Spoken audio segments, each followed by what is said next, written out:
Hello everyone, आज हम करेंगे पार्टिकल इन 3D बॉक्स। इससे पहले हम करेंगे पार्टिकल इन 1D बॉक्स। ठीक है, free particle in 1D box. और ये आता है under concept of translational motion. Concept of translational motion. ठीक है,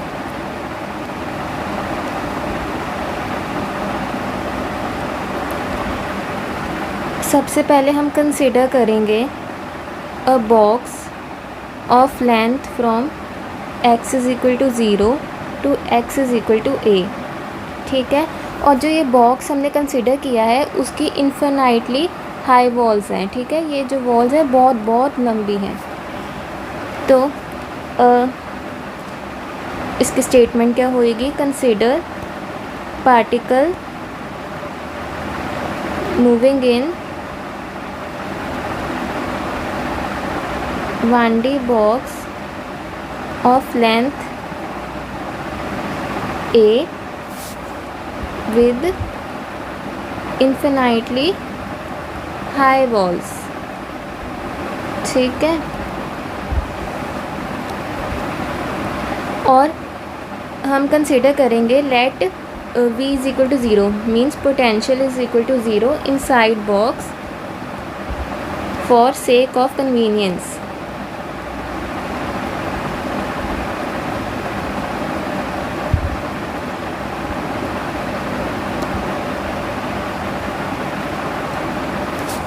नेक्स्ट, और जो आउटसाइड बॉक्स है उसमें हमारा पोटेंशियल क्या है? इन्फिनिटी। ठीक है, v is equal to 0 inside box और आउटसाइड बॉक्स हमारा इन्फिनिटी है। इसको हम मार्क करेंगे रीजन 1,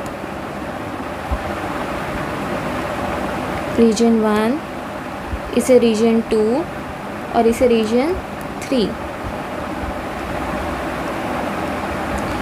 नेक्स्ट, अब हमने बाहर पोटेंशियल इन्फिनिटी क्यों लिया है? ताकि जो हमारा जो पार्टिकल है वो बॉक्स के अंदर रहे। अगर पोटेंशियल बाहर ज़्यादा होएगा तो पार्टिकल हमारा बाहर जा ही नहीं पाएगा। ठीक है, अब हमें पता है श्रोडिंगर वेव इक्वेशन क्या होती है? Curly square psi upon x square, आगे आपको आती ही होएगी। ठीक है, मैं पूरी लिख रही हूँ।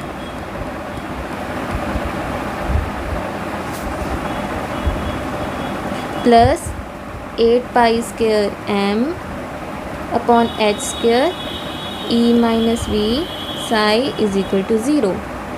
अब देखो हम किसकी बात कर रहे हैं? 1D बॉक्स की। तो सिर्फ हमारा एक ही डायमेंशन यूज़ होएगा। तो हम फॉर 1D बॉक्स क्या लिखेंगे? इन 1D बॉक्स हमारी श्रोडिंगर वेव इक्वेशन कैसी बन जाएगी? प्लस 8 पाई स्क्वायर m, हमने सिर्फ एक ही डिमेंशन लेनी है। ठीक है, इसमें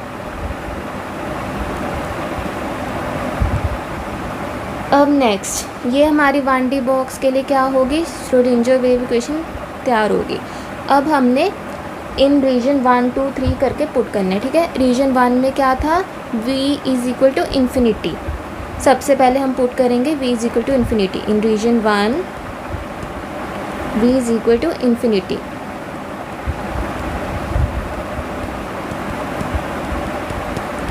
पुट करो infinity, e minus infinity psi is equal to 0। अब इसको जब हम सॉल्व करेंगे तो अगर हम किसी भी चीज़ से इन्फिनिटी माइनस करेंगे तो ये वाली टर्म ये नेगलेक्ट हो सकती है। तो हमारे पास क्या बच गया? ये बच गया। समझ रहे हो? उसके बाद ये इधर चला जाएगा राइट हैंड साइड। तो क्या बचा?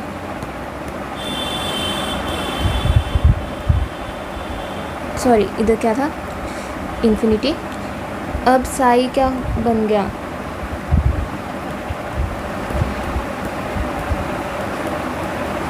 हमें पता है 1/∞ क्या होता है 0, तो साई इज इक्वल टू 0। इसका मतलब है कि हमारा रीजन 1 में साई क्या है, 0 है। ओके, और रीजन 3 भी सिमिलर है। ठीक है, रीजन 3 का सिमिलरली हम क्या लिखेंगे, साई इज इक्वल टू 0। ठीक है, अब बात करते हैं रीजन 2। ये ऊपर देखो, इन रीजन 2 में क्या है हमारा, v इज इक्वल टू 0। चलो पुट करो, इसमें पुट करो इक्वेशन 1 में।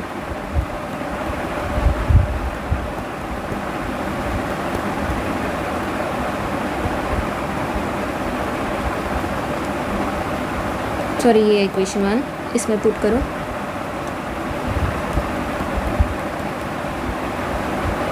क्या बच गया ये,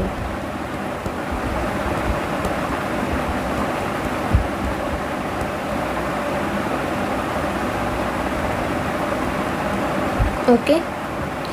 0 माइनस करके क्या बचे, ई बचा खाली, साथ में इसके क्या है, साई है, और ये बच गया। अब हम क्या करेंगे, इसको हम एज्यूम करते हैं के स्क्वायर। ठीक है, इसको हमने एज्यूम कर लिया के स्क्वायर के इक्वल। तो ये सिंप्लीफाई कर हो के क्या बनेगी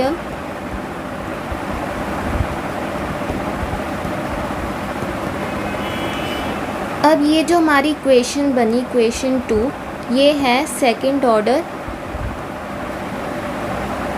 डिफरेंशियल इक्वेशन।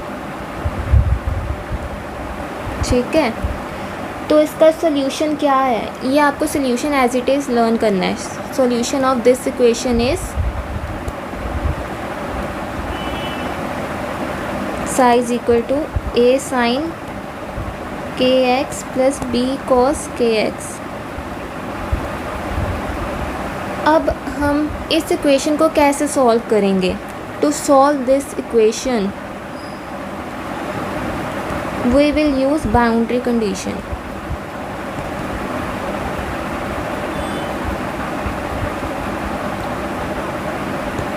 ठीक है, which will give acceptable value of psi।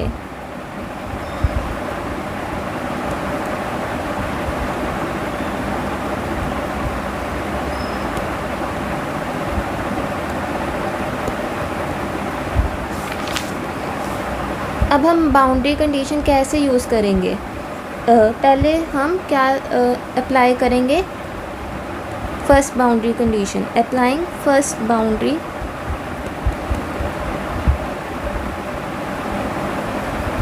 Condition, इसको अप्लाई कैसे करेंगे, at X is equal to 0। हमें पता है साई क्या होता है, 0 होता है। ठीक है, x 0 पे हमारा साई क्या होएगा, 0 होएगा। ठीक है,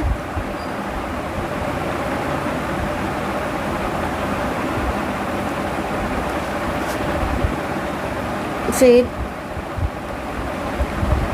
हमारी क्या इक्वेशन थी, ये थी ना, हमने पुट करना है, इसमें पुट करना है, इस इक्वेशन में पुट करना है as at X is equal to psi is equal to 0, equation number 3 में, सॉरी। ठीक है, साई इज इक्वल टू 0 और हमारा x भी क्या है, 0 है, ये भी 0 हो गया, प्लस बी कॉस के सन में 0।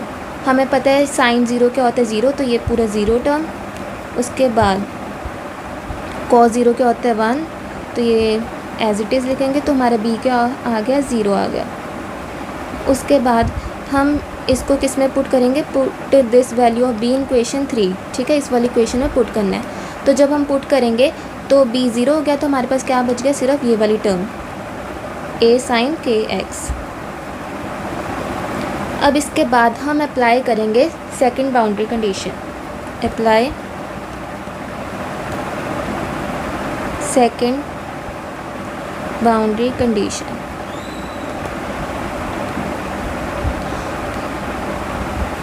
तो according to this x is equal to a में, at x is equal to a में हमारा साई क्या होएगा, 0 होएगा। ठीक है, अब हम इसमें ही पुट करेंगे। ठीक है, साई 0 साइन के ए। ये चीज़ याद कर लो कि जो साइन n पाई होता है वो किसके इक्वल होता है, साइन के ए, ठीक है। फिर टेकिंग साइन इनवर्स,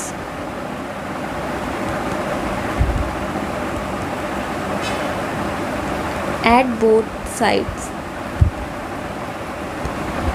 तो जो हमारा उसके बाद क्या हो जाएगा, साइन कट जाएगा, तो सिर्फ यही बचेगा, साइन इनवर्स लेंगे हम, ठीक है। तो ये बच गया, इससे हमारा के क्या आ गया, एन पाई अपॉन ए, इसे मार्क कर दो इक्वेशन 4, ठीक है। अब हमने इसको किस इक्वेशन में पुट करना है, ये वाली इक्वेशन में, इक्वेशन ये स्टार में मार्क कर रही हूँ, तो इसमें हमने के की वैल्यू पुट करनी है, करो put, M pi A, sorry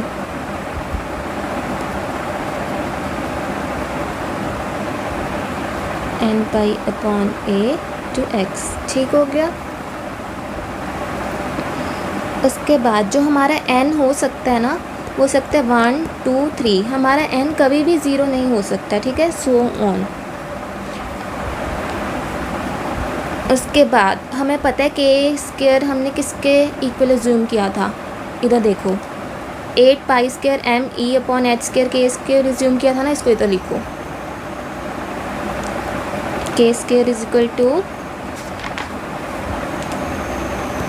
8 pi square M E upon H square, ऊपर देख सकते हो हमने इसके इक्वल एज्यूम किया था। अब हमने के एक और वैल्यू निकाली है, तो उसको इसमें पुट करो,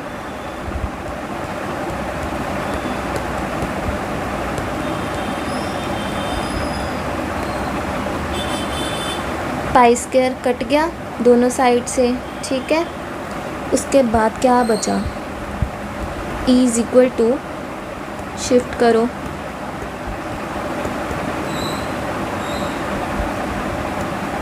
इतना क्लियर है, ये हमारी एनर्जी की वैल्यू आ गई, ठीक है। एक पार्ट हमने कर लिया सॉल्व, एनर्जी की वैल्यू निकाल लिया।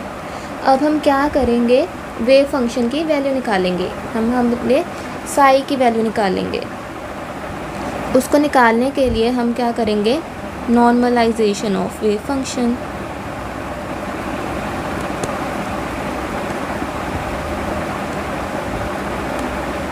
ठीक है। नॉर्मलाइजेशन आपको पता तो है ना कैसे करते हैं, ऐसे करते हैं, ठीक है। इंटीग्रेशन करके उसको 1 की इक्वल कर देंगे, और हमारी लिमिट्स कहाँ तक है, 0 से 8 तक, ठीक है ना। हमने बॉक्स की क्या लेंथ एज्यूम की थी, 8। उसके बाद हमने साई की वैल्यू निकाली होएगी, ऊपर देखो ये रही, जब हमने के की वैल्यू पुट कर दी इसमें, तो हमारे पास क्या आ गई, ये आ गई, ठीक है। तो हम ये वाली वैल्यू ही पुट करेंगे, ए sign N pi X upon A,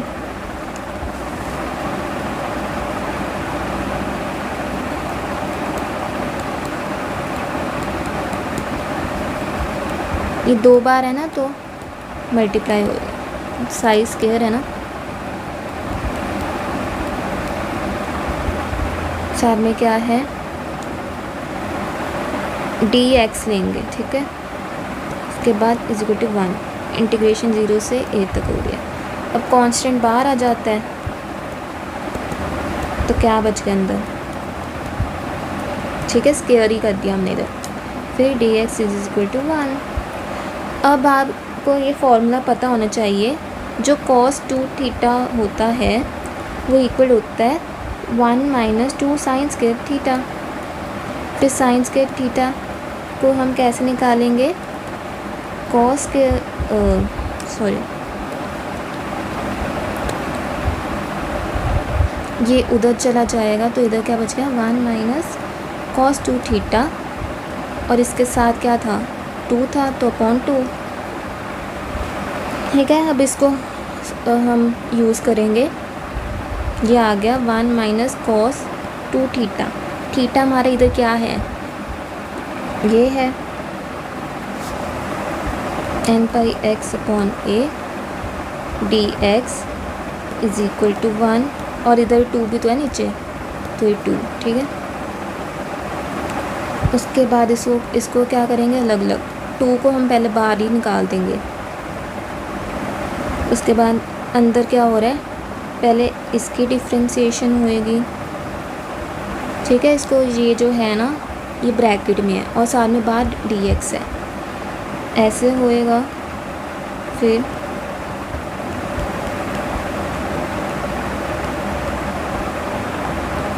equal to 1, इसको सॉल्व करो, 0 से a तक। हमें पता है कॉस की क्या डिफ्रेंशिएशन होती है, अपॉन कांस्टेंट आएगा। आपको ये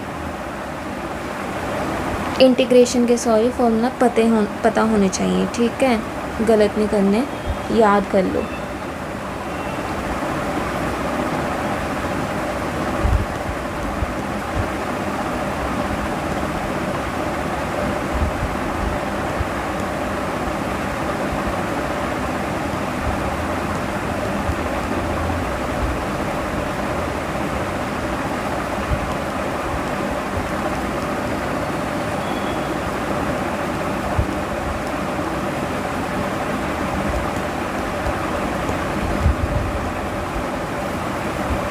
इसको जब सॉल्व करेंगे, मैं डायरेक्टली लिख रही हूँ, बहुत लंबा है।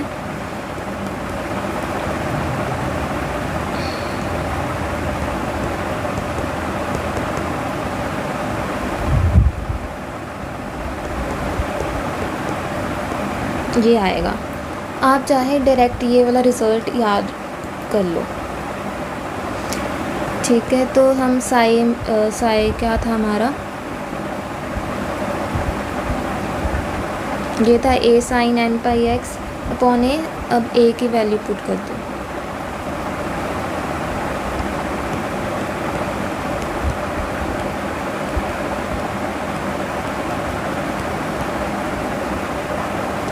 ये हमारी साई की वैल्यू आ गई।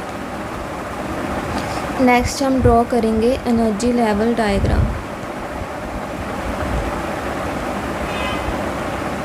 हमारी एनर्जी क्या निकल के आई थी, n square h square 8m square, और हमारा n क्या हो सकता है 1 2 3 सो ऑन, ठीक है।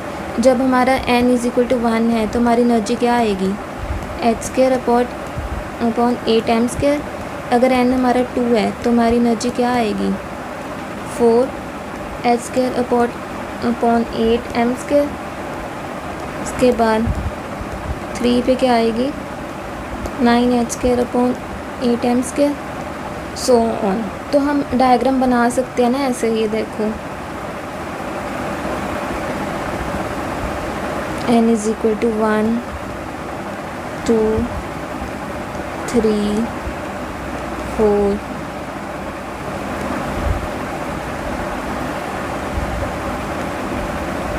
यहाँ पे एनर्जी की वैल्यू लिख दो, h square upon 8m square, 4h square upon 8m square, 9h square upon 8m square, फिर 16h square upon 8m square.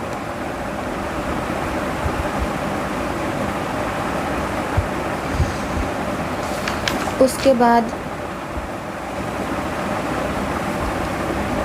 क्या करना है, हमने 3D बॉक्स का करना है।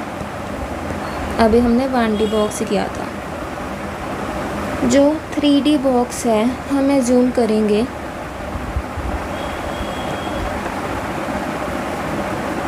Consider motion of particle of mass m confined to 3D box of length a, breadth b, height c।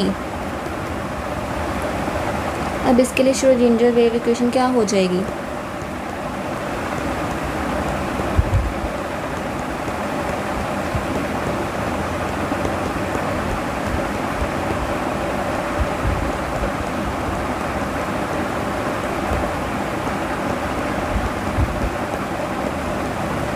ठीक है। और 3D box can be solve by method of separation of variables. ठीक है, तो जब हम इसे यूज़ करेंगे तो हमारा साई क्या होएगा,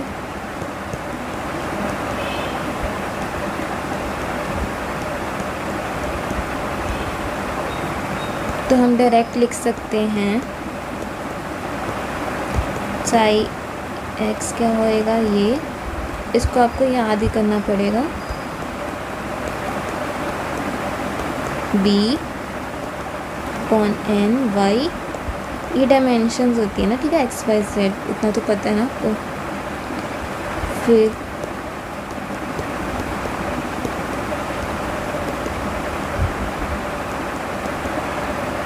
ये 3 साई की वैल्यू याद कर लो। उसके बाद जब हम साई एक्स वाई जेड लिखेंगे तो क्या हो जाएगा, तीनों का मल्टीप्लाई, तो हम उसको ऐसे भी लिख सकते हैं, इंटू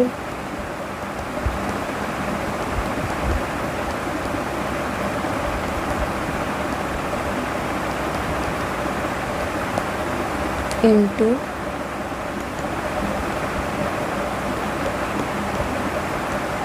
ठीक है।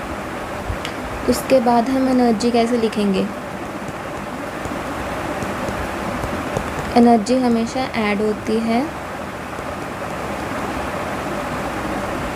एनर्जी एक्स क्या होएगी, n x square upon H square into h square upon 8m square, फिर n y square h square upon 8m b square, ये z n z square h square upon 8m c square. ठीक है, तो energy x Y Z क्या होगी, add करेंगे हम सबको, तो इसमें क्या कॉमन आ गया बाहर, ये कॉमन आ गया, अंदर क्या बच गया,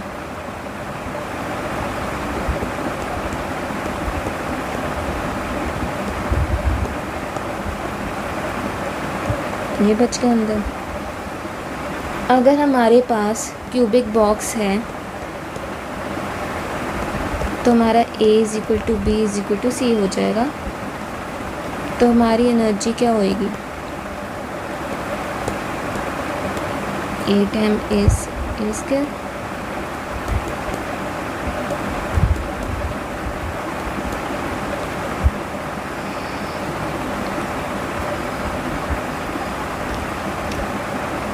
नेक्स्ट आता है डीजनरेसी।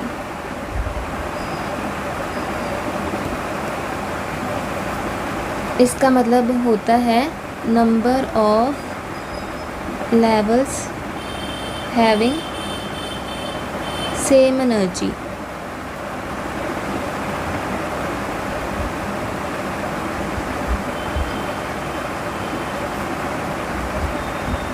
इसको हम डिनोट करते हैं जी से। जब हम एनर्जी लिखते हैं तो हमें पता ही वो ऐसे होती है, इसका फॉर्मूला भी हमने ऊपर देखा है, ये क्यूबिक बॉक्स के लिए ये हो जाएगी।